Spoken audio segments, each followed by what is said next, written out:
Hello folks, it's Tuesday and I've moved inside for a jobby here. Now what I'm doing is the bathroom door. I need to fit my door stops along the top, two down each side, one down each side, and then I've got a facing to go along the top and two facings to go up to meet it. So first off I need to park down along here, 30mm. So I've got my parkers, so I'll just bang them on.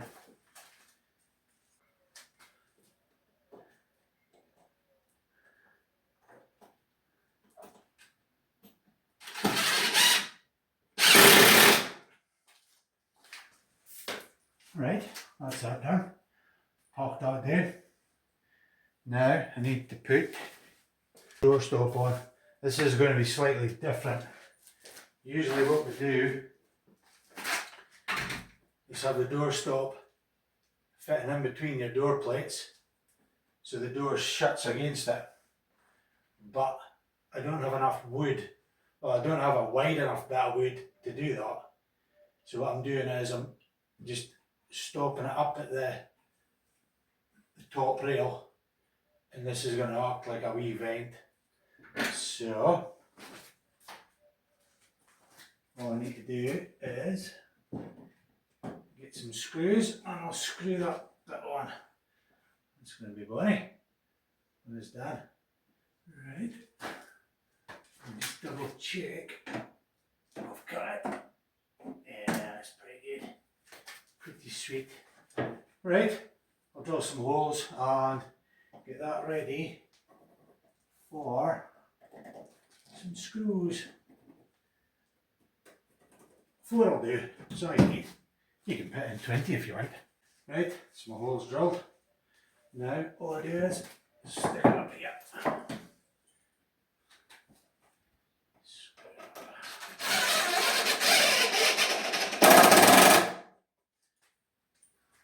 Now to match the rest of the house, I'm just screwing these flush.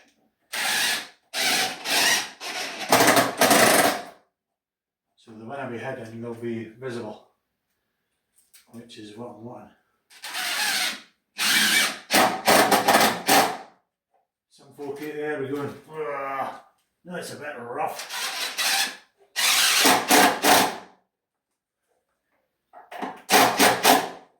But I don't care. It's my house. Right, now I've got a couple of temporary door stops. Hey, take them off.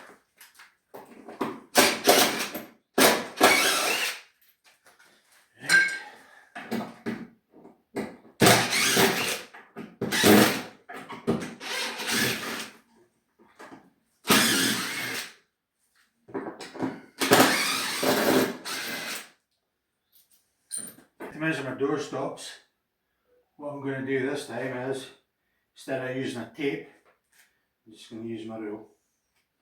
So 1 metre for the bottom, 1 metre for the top, and measure the space in between. So I get 2 metres 56. So I'll get 2 metres 55. I don't care if it's right down bottom, I've got another bit of width to go in there. So that's not a problem. 2 metres 50. That's my stick in. My stick was only 2 metres and 50 long, so I'm quite a bit short, but like I say, there's a threshold going on, so that's not going to matter. So I've got a little check to take out of here, and I've got the door lock to take a little notch out of it as well, so I'll do that at the same time. So all I need to do is lift it up, mark it there, and mark this. I'll give it 5mm. 5mm at the top, 5mm at the bottom. Now, all I need to do is, for that to fit, measure the thickness of the door lock, which is Actually, I'll give it 5mm as well, so that's 20mm. Okay, 20mm. Right, I'll cut that bit out there. And this notch up top, which is going to shut up against my door, is 45mm. Right, so what I'll do is I'll square this line across, measure the 45mm, and just take out that little nick. And I'll cut this out and that out. And that should fit pretty darn good, I think. Hope so. Smallest bit of wood. That's it cut. We test fit. Alright. That is spot on. Now I need to trim this for the right width because I have a facing going on here. So I need to get this edge flush with this wall.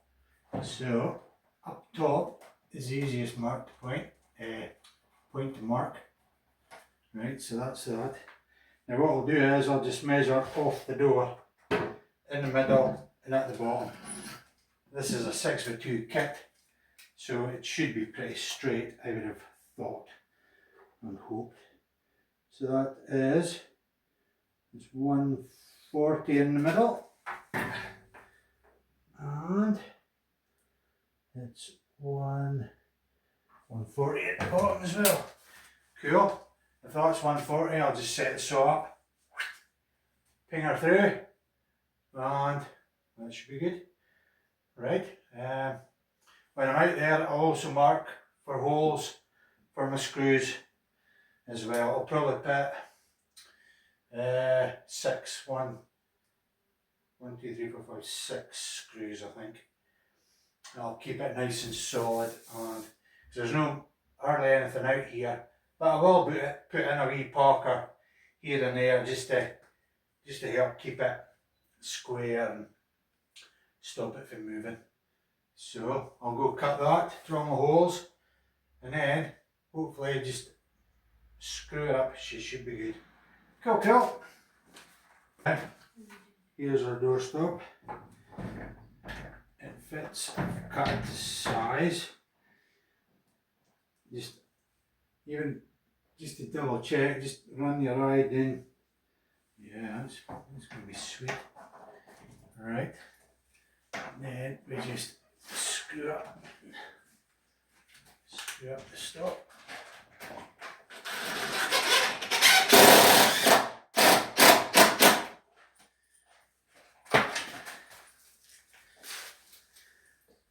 I'm just doing the screws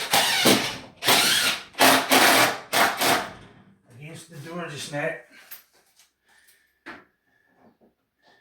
because this side still needs park, but I'll park the whole lot once I fit the other side.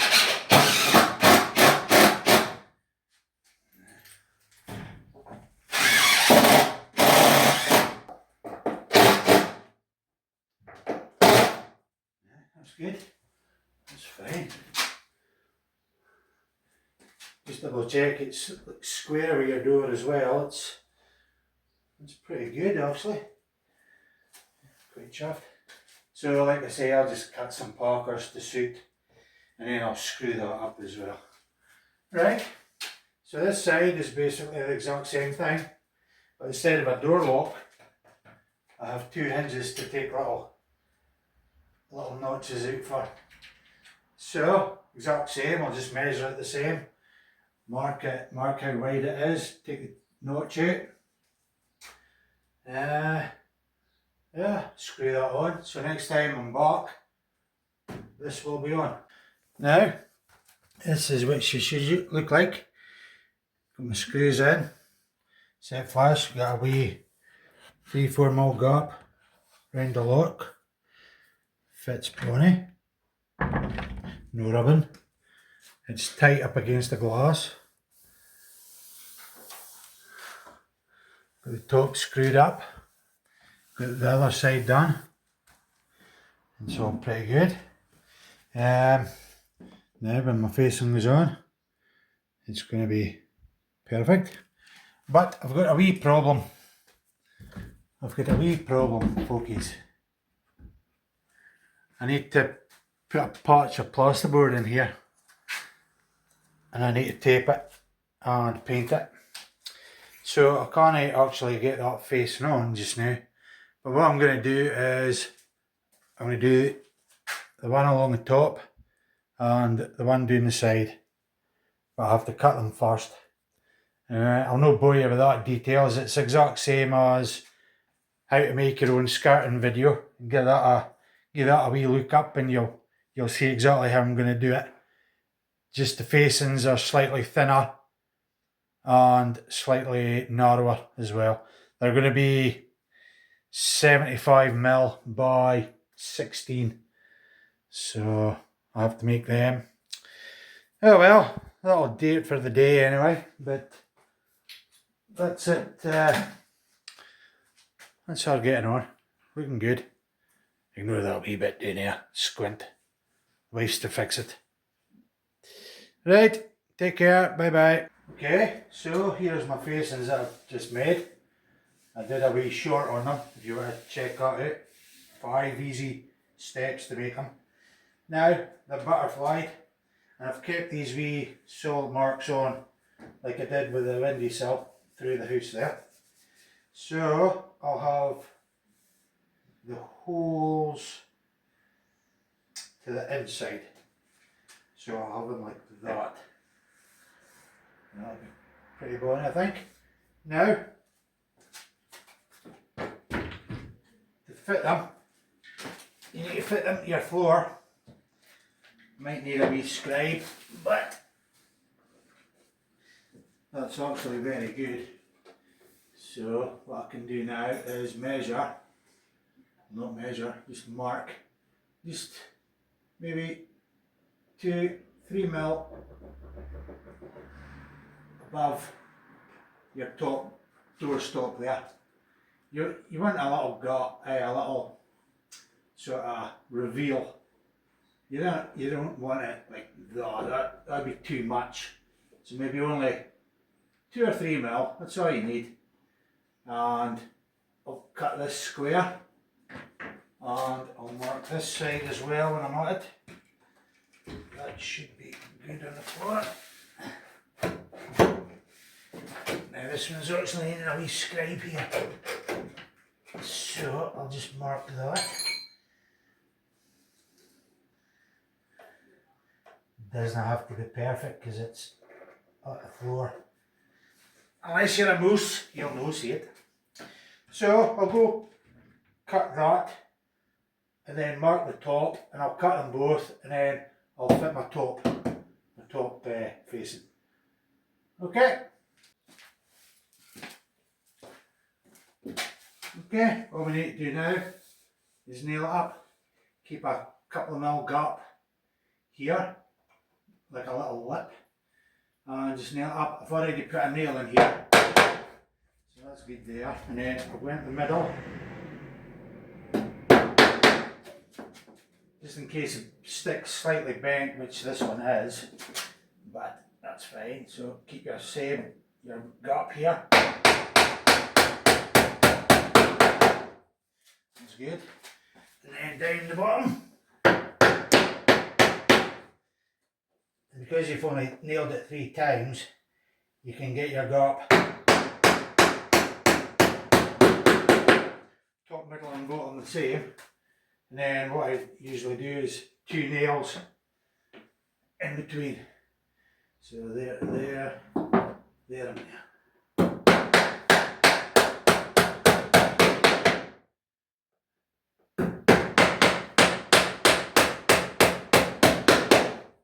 Now if you're watching this wondering why I'm putting these nails in, and you're wondering what this is, it's called a hammer.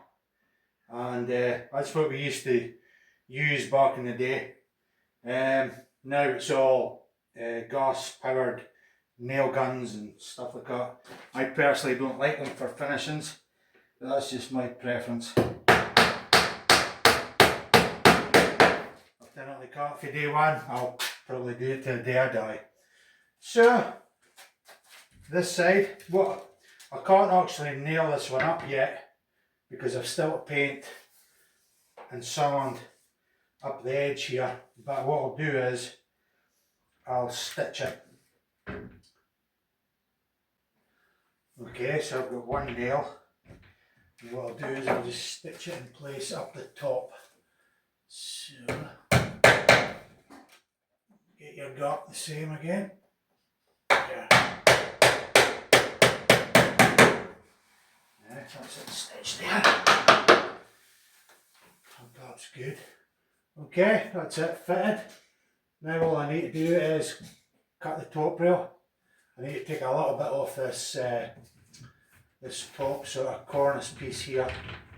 Just snip it with a saw, cut it to length, and bung that on.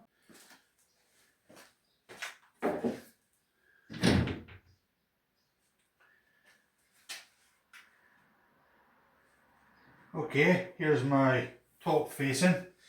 I did 2 videos yesterday. I did one sped up 3 times, and that was just showing you how I made it. There's a full length version as well, it's about 15 minutes or something like that. So it's come up really well. It's a really old piece of wood, and I just sanded the top edge just to make it look rustic. I've done the same throughout the house. So I've taken a wee notch out of here so it sits on top of that unit and on top of the facings. So hopefully she will sit on just fine. Now sometimes you might need to scribe your edge up here, but this is a new house, so it was just a square cut, so that was good. Now I'll just put some nails in. I'll get a nail in it here.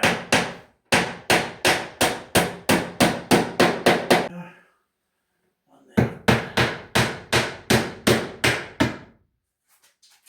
And it bends. Of course it does. Bent nail happens to you. Don't just try and force it out with your claw hammer. Use a piece of wood so you can actually, so you don't damage the wood itself. And what happened there was, because the nail bent, obviously to me there's a screw in the back holding the plasterboard, so I've nailed into the screw. But I got it out and that's looking pretty good. I just need a little sand here. So that's looking fine. I'll punch them nails in. That'll be good. The nails I'm using are 50mm round head, lowest head nails. 50mm is just a fine length. 60 is too long. 40 just isn't quite enough. But that's all nailed up. That's nailed up. Like I said before, I've just stitched that on so I can get this top rail done, as I need to paint in the corner here. But that's my facings done. That's that whole door finished now. All I need to do is stain it. It's just a clear varnish we're using, so that'll make it just pop just a wee bit more. Okay, here's a final reveal. This is the 2-3mm lip between your facing and your doorstop. Usually in Scotland we have that all the time. It just goes all the way up. This is the saw marks I've left on. I mean, it is a new house, but in the olden days of it I just left that anyway, so I thought, oh, I'll do the same. Here's my top facing. Here's a bit I had to cut out the cornice here, and a little check round for the top of the unit. This other facing here is just stitched on, and when I mean stitched on, it's just one nail with the head sticking out, so I can easily get the hammer in and take it out, remove the facing. This is a bit in the, sorry about the shadow that the light's on. So this is the bit here I need to sand and paint, but I can't do that with the facing one, which is why I've just stitched it there. But that's it there. So that's how with the door closed. The wife's going to fix this thing, because that's her department. She's the arty one. So that's basically it. So if you get anything out of that video, give us a thumbs up, it'd be much appreciated. And if you could subscribe if you've stayed this long to watch my utter drivel, that would be appreciated as well. So next job is going to be an alcove. I have to shelve it out and put facings around it. So that's going to be a bit different because it's a rounded head on it. So how I'm going to do that, you'll just have to wait and see. Right, thanks for watching. Cheers, bye bye.